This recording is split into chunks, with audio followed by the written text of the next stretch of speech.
When it comes to Shark Tank, there are a few exceptions that the viewer and the sharks themselves have to go and understand. Not the least of which is that there are going to be some people who are more out to just get money from the sharks rather than actually bring forth an item of worth. And these scams have been prevalent since day one of the Shark Tank in some ways. The sharks, especially Mark Cuban, are never afraid to call them out and put them in their place so the sharks can get on with their lives. What you gonna do with one shoelace? Let me in on the secret. So allow us to show you how Shark Tank's Mark Cuban calls out the sleaziest frauds. Be sure to like the video and subscribe to the channel. 8. Rolodoc. When it comes to medicine, you can't be false in any way or people will get hurt or conned.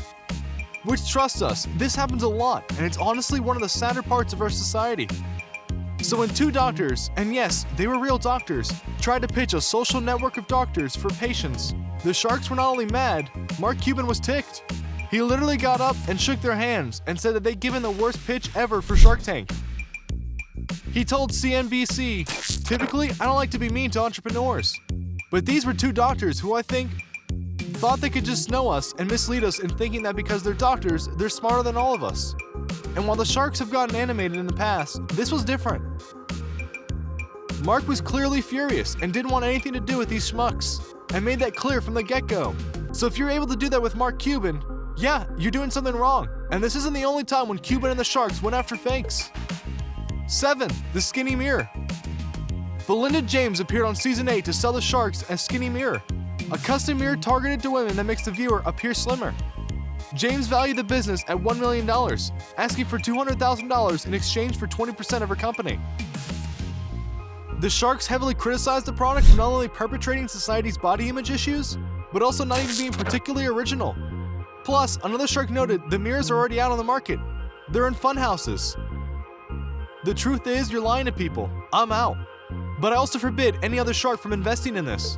And when he said that, it was over. What's worse than a scam? A scam that tries to harm people when they're not even using it.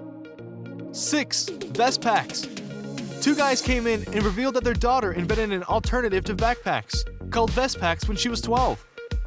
Which she then won an entrepreneur award for, and even got into Oprah as a result. As if that wasn't enough, the item was able to make its way into Walmart.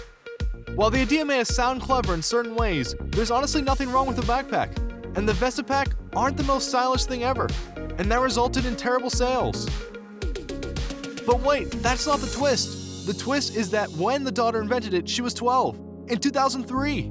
So by the time the guys came to pitch their idea, she was 27. The sharks left, and no deal was made. 5. No-fly cone. The no-fly cone is a re-imaging of the traditional glue-based fly trap. In fact, the no-fly cone looks better than other traps as the flies are trapped in the dome, which hides the fact that there are fly carcasses inside.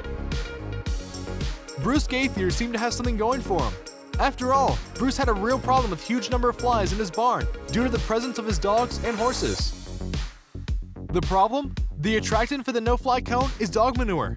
Naturally, he didn't do a deal despite certain sharks saying that they should partake in one reason or another. To be fair, this really wasn't a scam, more like a dumb idea doomed to fail, and it did. 4. No phone. What's stupider than having a bad idea that makes no sense?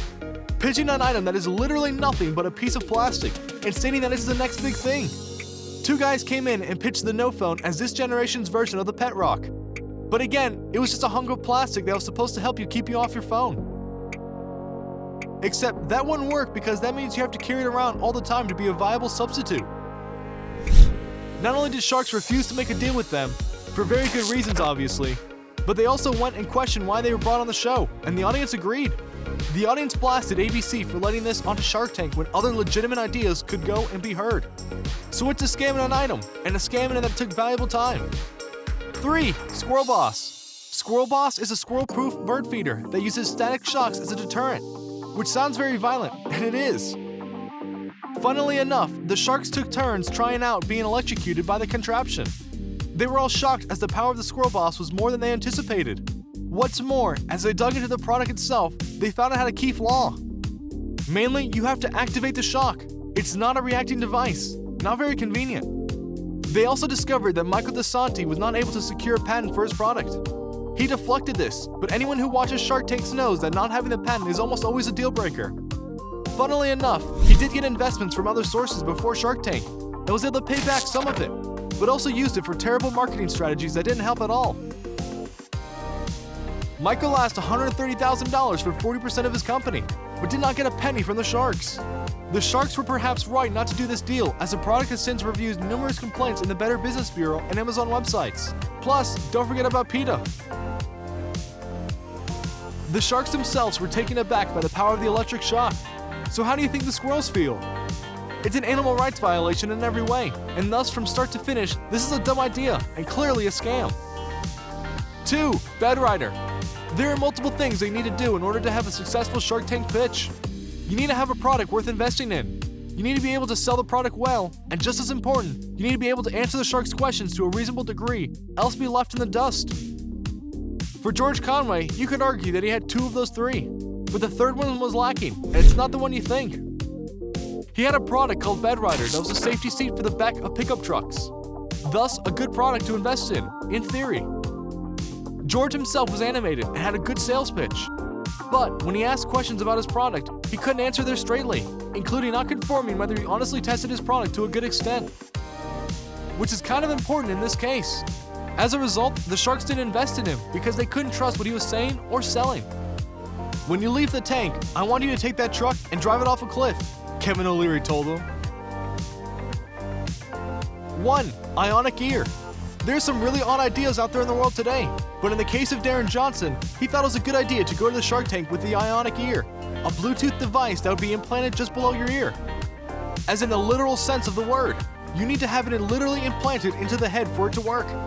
The device would contain a microphone, speaker, and a battery. When your battery runs low, you simply plug the AC adapter into the charging port, where it's located conveniently inside your ear.